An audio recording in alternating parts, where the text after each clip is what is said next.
ഞാനൊരു കഥ പറയാം. മഹാഭാരതത്തിലെ ഒരു കഥ. ഒരിക്കൽ ഏകലവ്യൻ ദ്രോണാചാര്യരുടെ കീഴിൽ അസ്ത്രവിദ്യ പഠിക്കാൻ പോയി. പക്ഷെ ചില കാരണങ്ങൾ കൊണ്ട് അദ്ദേഹം ഏകലവ്യനെ തിരിച്ചയച്ചു. എന്നാൽ ഏകലവ്യൻ ദൂരെ നിന്നും നോക്കി പഠിച്ച് ഗുരുവിനേക്കാളും അതിൽ മികച്ചതായി മാറി. ഇതറിഞ്ഞ ദ്രോണാചാര്യർ ഗുരുദക്ഷിണയായി അവന്റെ പെരുവിരൽ അറുത്തു തരാൻ പറഞ്ഞു. ഗുരുവിനോടുള്ള അതിയായ ബഹുമാനം കൊണ്ട് തന്നെ മറുത്തൊന്നും ചിന്തിക്കാതെ ഏകലവ്യൻ അവന്റെ പെരുവിരൽ അറുത്തു നൽകി.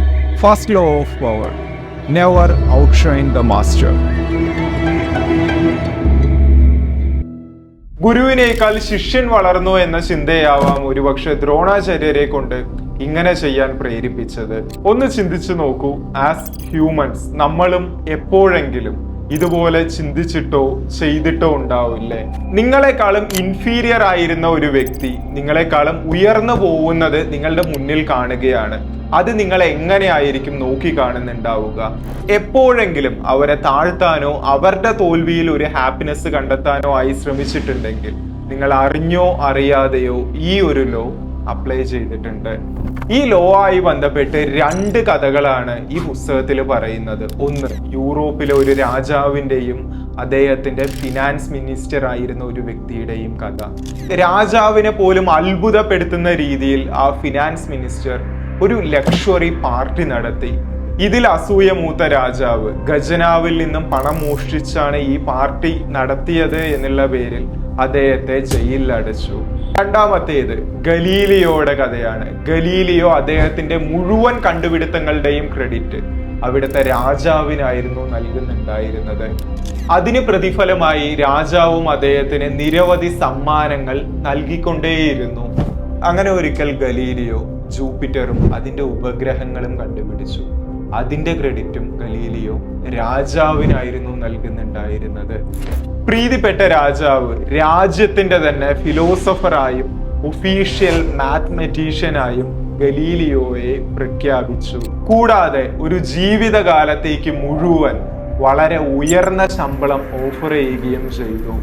ഈ രണ്ട് കഥകളിലൂടെയും എങ്ങനെയാണ് ഈ ഒരു പർട്ടിക്കുലർ ലോ പോസിറ്റീവായും നെഗറ്റീവായും ആക്ട് ചെയ്യുന്നത് എന്നാണ് റൈറ്റർ പറയുന്നത്. ലോ എങ്ങനെയാണ് ഉപയോഗിക്കേണ്ടത് എന്ന് അറിയാതിരുന്ന ഫിനാൻസ് മിനിസ്റ്റർ ജയിലിലാവുകയും വിവേകപൂർവം ഉപയോഗിച്ച ഗലീലിയോയുടെ ജീവിതത്തിൽ ഒരുപാട് നേട്ടങ്ങൾ ഉണ്ടാവുകയുമാണ് ചെയ്തത്. ഗലീലിയോയെ പോലെ നിങ്ങൾക്കും നിങ്ങളുടെ സുപ്പീരിയർ പേഴ്സണെ റൈറ്റ് ടൈമിൽ പ്രീതിപ്പെടുത്താൻ നിങ്ങൾക്ക് കഴിയുമെന്നുണ്ടെങ്കിൽ ജീവിതത്തിൽ ഉയർച്ച ഉണ്ടാവും എന്നാണ് ഈ ഒരു പർട്ടിക്കുലർ നിയമത്തിലൂടെ റൈറ്റർ പറയുന്നത്. ഇങ്ങനെ കഥകളിലും ഹിസ്റ്ററിയിലും മാത്രമല്ലാതെ ഒന്ന് സൂക്ഷിച്ചു നോക്കുകയാണെങ്കിൽ തന്നെ നമ്മുടെ ചുറ്റുപാടിലും തന്നെയായിട്ട് ഈ ഒരു ലോന്റെ റിഫ്ലക്ഷൻ നമുക്ക് കാണാൻ സാധിക്കുന്നുണ്ടാവും. എനിക്ക് പേഴ്സണലി അറിയാവുന്ന ഒരു പെൺകുട്ടിയുണ്ട്.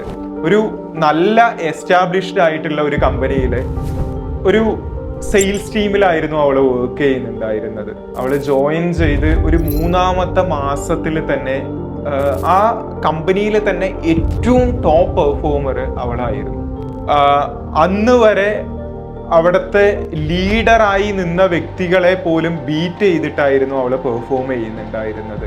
5-ാമത്തെ മാസം അവള് ആ കമ്പനിയിൽ നിന്ന് ഇറങ്ങുകയായിരുന്നില്ല, ഇറക്കുകയുണ്ടായിരുന്നു എന്നുള്ളതാണ് യാഥാർത്ഥ്യം. ഇവളുടെ കാര്യത്തിൽ സംഭവിച്ചത് ജസ്റ്റ് സുപ്പീരിയർ പേഴ്സണേക്കാളും ഒരു കാര്യത്തിൽ ജസ്റ്റ് ഒരു പെർഫോമൻസിന്റെ കാര്യത്തിൽ മാത്രം ഔട്ട്ഷൈൻ ചെയ്യാനായി ശ്രമിച്ചു എന്നുള്ളത് മാത്രമായിരുന്നില്ല. അതിന് മറ്റു പല വശങ്ങളും കൂടി ഉണ്ടായിരുന്നു. ഇവൾക്ക് 2 സുപ്പീരിയർ ഓഫീസേഴ്സ് ആണ് ഉള്ളത്. ഒന്ന് ടീം ലീഡായിട്ടുള്ള ഒരു വ്യക്തി, മറ്റൊന്ന് ആ കമ്പനിയുടെ ഫൗണ്ടർ ആയിരിക്കുന്ന ഒരു വ്യക്തി. ഇവളുടെ ഉള്ളിലാണെങ്കിൽ ഉയർന്നു വരണം, പെട്ടെന്നൊന്ന് സെറ്റ് ആവണം എന്നുള്ള ചിന്തയായിരുന്നു ഉണ്ടായിരുന്നത്. പക്ഷേ ആ ഒരു സുപ്പീരിയർ പേഴ്സന്റെ തിങ്കിങ്ങിൽ നിന്ന് അവൾക്ക് ആ ഒരു കാര്യത്തെ കാണാൻ സാധിച്ചിട്ടുണ്ടായിരുന്നില്ല. അങ്ങനെ പോയിക്കൊണ്ടിരിക്കുന്ന സമയത്ത് ഒരു സിറ്റുവേഷൻ വരികയാണ്. ഇവളുടെ ഭാഗത്ത് നിന്നും ഒരു ചെറിയൊരു മിസ്റ്റേക്ക് ഉണ്ടാക്കുന്ന ഒരു സിറ്റുവേഷൻ. ആ ഒരു പർട്ടിക്കുലർ സിറ്റുവേഷനിൽ ഈ ടീം ലീഡ് ഇവളെ കറക്റ്റായി ലോക്ക് ചെയ്ത് ഇദ്ദേഹത്തിൻ്റെ സുപ്പീരിയർ പേഴ്സന്റെ മുന്നിലും അതേപോലെ ആ കമ്പനിയിലെ പല ആളുകളുടെ മുന്നിലും ഇവളെ പ്രൊജക്റ്റ് ചെയ്യുകയാണ്. Then she is fired. ഈ ലോ പഠിച്ചിട്ടുണ്ടായിരുന്ന സമയത്ത് പെട്ടെന്ന് എൻ്റെ മനസ്സിൽ വന്ന ഒരു എക്സാമ്പിൾ മാത്രമാണ്. ഇതുപോലെ നിങ്ങൾക്കും നിങ്ങളുടെ ചുറ്റിലും ഒരുപാട് എക്സാമ്പിൾസ് നിങ്ങൾക്ക് കാണാൻ പറ്റുന്നുണ്ടാവും. നിങ്ങളുടെ പേഴ്സണൽ സ്റ്റോറി അങ്ങനെ എന്തെങ്കിലും ഉണ്ടെങ്കിൽ കമന്റിൽ അറിയിക്കുക. ഈ പുസ്തകത്തിലെ ചില കോൺട്രവേഴ്ഷ്യൽ ഡയലോഗുകൾ ഞാനിവിടെ വായിക്കാം.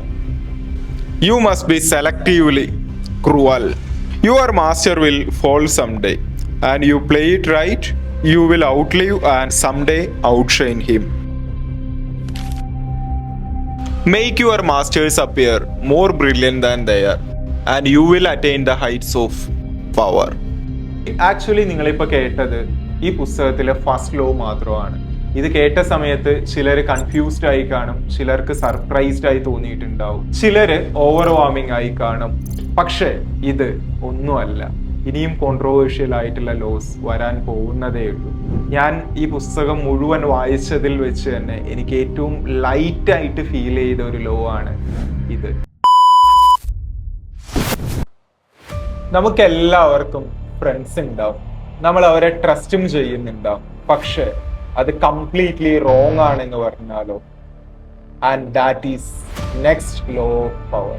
Don't put too much trust in friends. Learn how to use enemies. So you guys must keep watching. Videos മിസ്സാവാതിരിക്കാനായിട്ട് ഇന്ന് തന്നെ സബ്സ്ക്രൈബ് ചെയ്ത് വയ്ക്കുക. Thank you so much for watching. It's me, Akshay. Stay grounded.